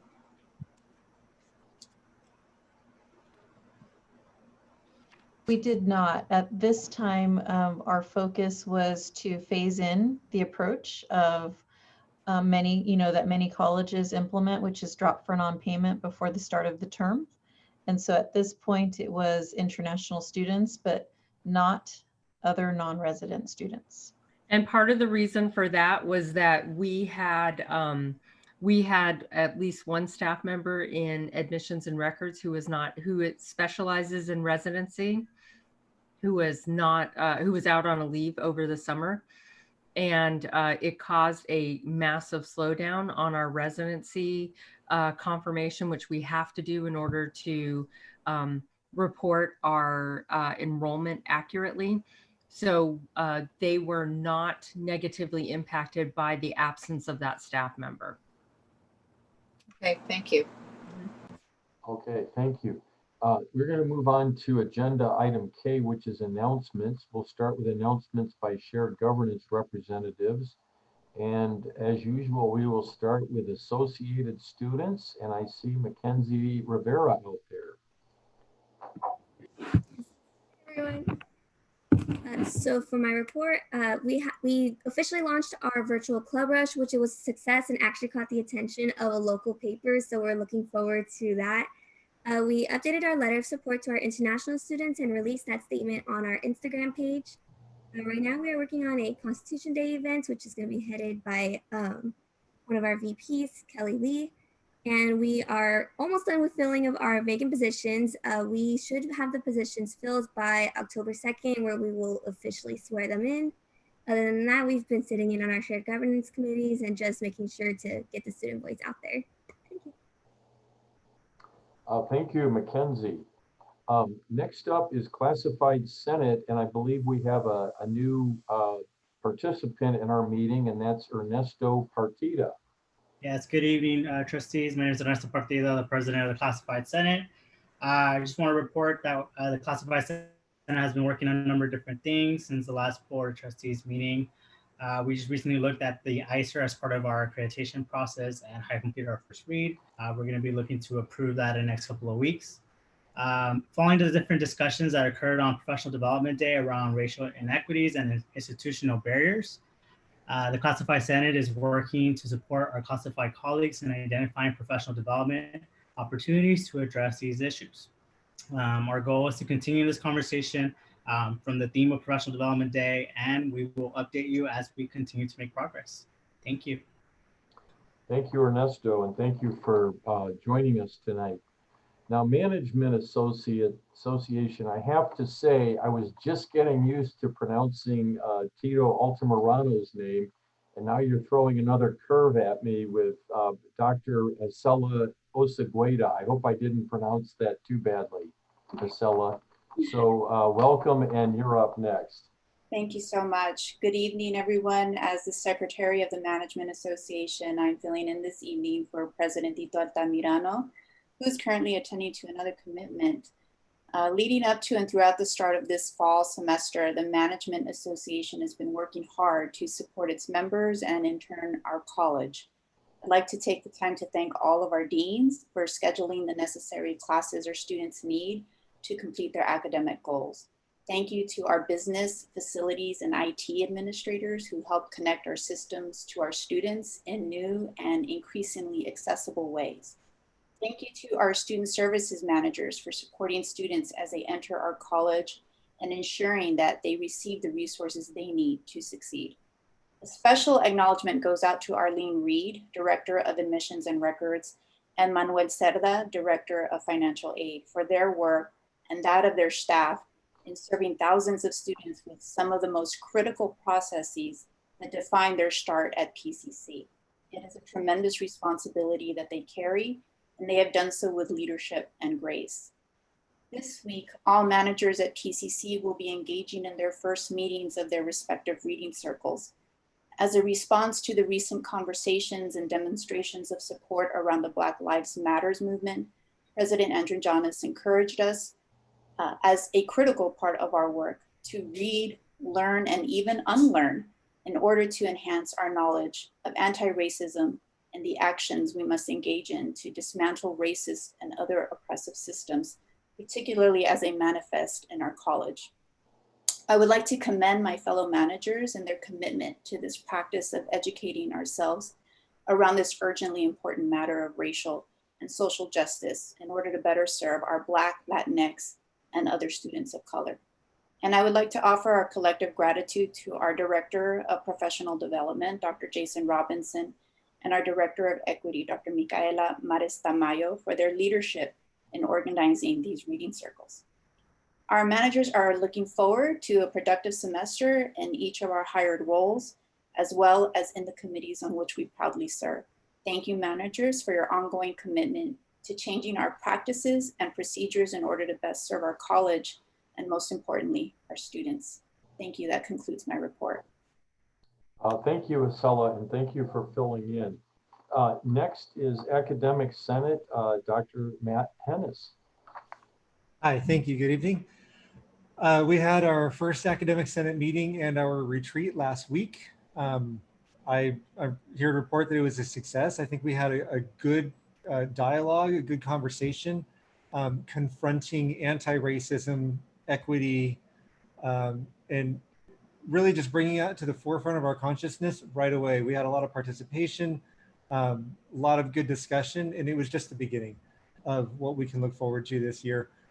We developed some tentative goals that haven't yet been codified yet, but among them are increasing knowledge about students' services, how they support our students, incorporating social justice into our course and institution level student learning outcomes, and as always, increasing communication, information sharing among the committees with the Academic Senate. I had this great idea that I was going to ask all of our Senate representatives to read one of 4 books, and Dr. Andrew Jonas recommended that I had a conversation with Dr. Robinson, our professional development director, whose name you just heard. And then I found out that the managers were doing the same thing, but I swear I thought of it on my own for our faculty. Anyway, the Academic Senate will be purchasing books for them around the subject of anti-racism and equity and social justice. And in keeping with the theme, we're going to be sending 30 faculty to USC's California Community College Equity Leadership Alliance e-convenings. They're going to happen monthly over the course of a year. Our 30 faculty are going to be joined by an additional 30 managers and classified staff. I found out today that there was an AMEND webinar. That AMEND stands for African American Male Education Network Development. And I got the invite, hey, Dr. Jonas wants to sponsor some faculty to attend this webinar. I sent out an email today to the faculty. I've received almost 20 responses already in one day of folks who are interested in doing that. And oh, yes?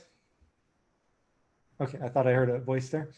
I have offered myself to my faculty. I'm giving them office hours every few weeks, taking a page out of Dr. Jonas's book. And I actually opened the semester with an email invitation to, hey, let me know if there's anything going on, any way that I can support you. And what I'm hearing is, and you probably got this from the distance ed conversation earlier, it's so much easier to start a term online than it is to convert mid-step online. And I read an email from a faculty member to my division, and it was, if you're struggling, rest assured, this is an easier thing to do than what we did in spring. You'll get your footing. We're here to support you. Those are the kinds of things I'm hearing. So I think we're doing all right. Thank you. Thank you, Matt.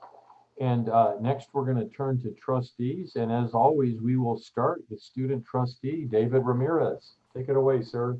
All right. Hello, everyone. I don't have too much to report that Mackenzie hasn't already covered, but I did want to just give major props to Michael Ehrig and Christopher Thung on their work for the virtual Club Rush. I saw the website. It looks fantastic, and I was very glad to see that it was sent out to students' emails. On another note, I did also just want to say that I was a little disappointed to see that the resolutions to support Proposition 15 and 16 were on this agenda. It was my understanding that they were going to.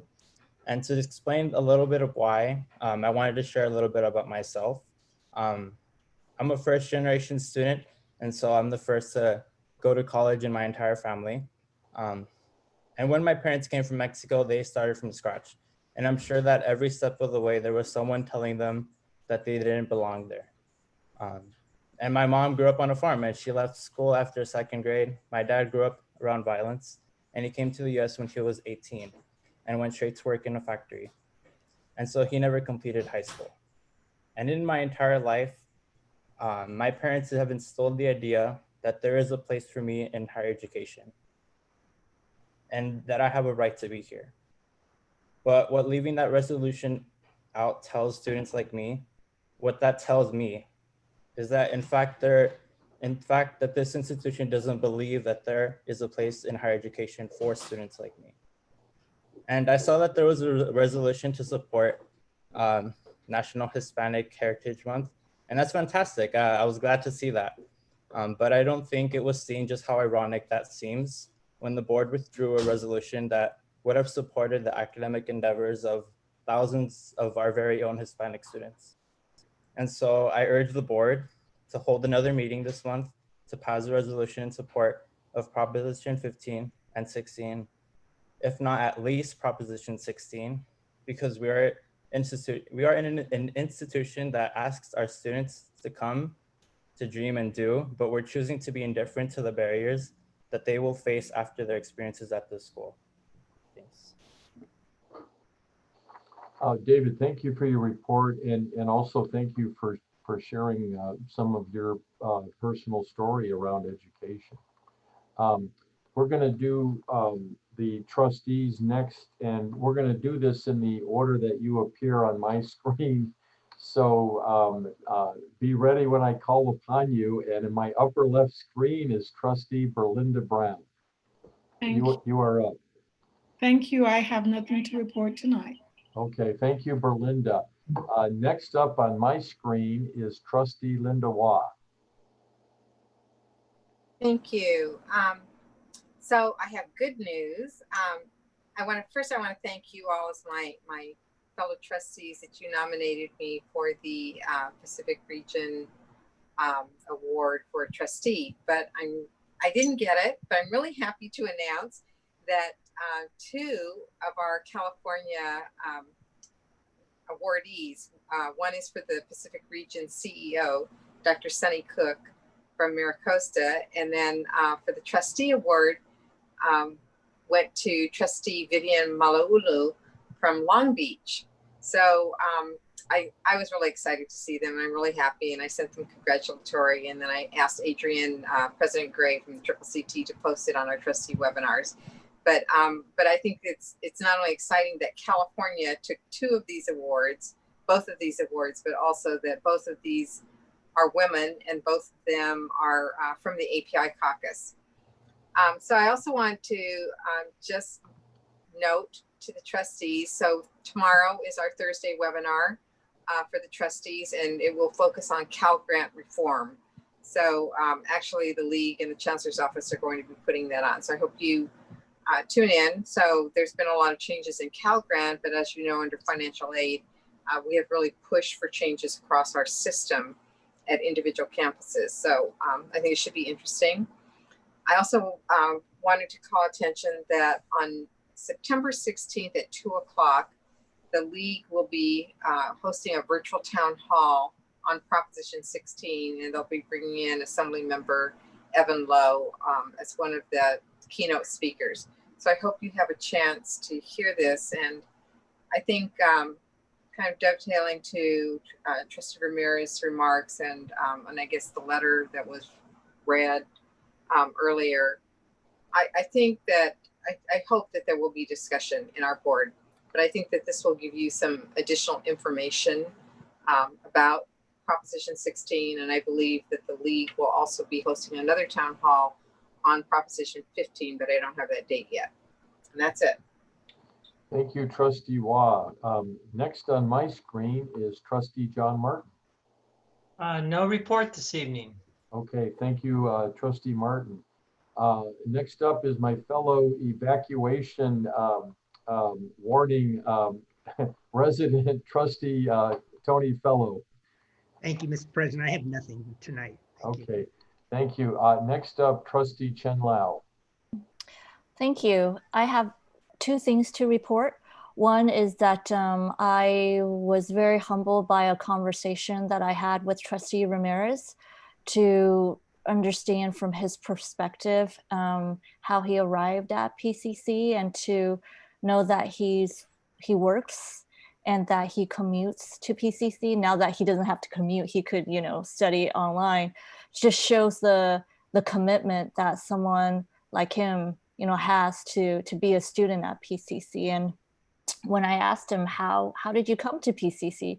He said it was because his cousin told him that it was a good school to attend. And so we're grateful for your cousin for bringing you to PCC. And I'm just continually to be impressed by your activism and your leadership as part of the student body. The second thing that I would like to report on is certainly our back to school conversation that fellow trustee Silver and I had with our constituents, and certainly our constituents that are also part of the PCC community. Some of you may have watched us on YouTube. I think 3 of you. I know one of you is President Osterling. We said hello to you. It was a good discussion, and I was glad to see Council Member Andy Wilson, who dropped by to hear what was going on, and also former Mayor of Pasadena, Bill Bogard, also dropped in because he is now a grandparent to a PCC student. So his granddaughter is now completing her gap year here at PCC. So it was great to have community support, and I appreciated the faculty and the staff who participated in our conversation. So thank you. Was that his granddaughter, Elizabeth? Yes, I believe so, yes. I've played tennis with her. She's a good tennis player. Okay. Thank you, Trustee Chen Lao. I normally don't use this pulpit to report on things other than PCC and community college, but I'm going to make an exception tonight because we live in unusual times. So once again, we have the tragedy of a young man of color who was gunned down in a confrontation with the police. We don't know all of the facts yet. Those are still coming out. And the only thing that I do want to say about this is that something good has come out of this already. Under the leadership of Pasadena City Councilman John Kennedy, who's the head of the Public Safety Committee for the Pasadena City Council, and our Mayor Terry Tornick, they had introduced legislation for police oversight, which was met with indifference by the City Council. And then when Anthony McLean was gunned down, that police oversight legislation passed unanimously and immediately. So at least some good has come out of another tragic incident. And I want to commend Council Member Kennedy and Mayor Tornick for being the creators of that legislation, which now has passed. And we will adjourn the meeting tonight in memory of this young man who, Anthony McLean, who unfortunately passed in a confrontation with the police. Those are the extent of my comments, and our next agenda item is number K2, which is proposed future board business meeting dates. Unless we have any changes requested to the schedule, I don't think we have anything to cover on this agenda item. No, there are no changes. Okay, so no changes. So we'll move on to K3, which is proposed future agenda items. Any requests by trustees? Have a request? Trustee Wah. Yes. So for the board discussion of last month, I would request to revisit this discussion of Proposition 15 and 16 for the next board meeting. Okay. Any other requests for future agenda items? Okay, hearing none. That concludes that item, and we will move on to adjournment. And this meeting is formally adjourned. And as we've done in the past, we will adjourn in memory of the COVID victims and their families here locally in our district, but also around the state, around the country, around the world. And as mentioned previously, in memory of a young man, Anthony McLean, who was killed here locally in a confrontation with the Pasadena Police Department. And without any further ado, this meeting is adjourned. Thank you, everybody. Thank you. Thank you, everyone.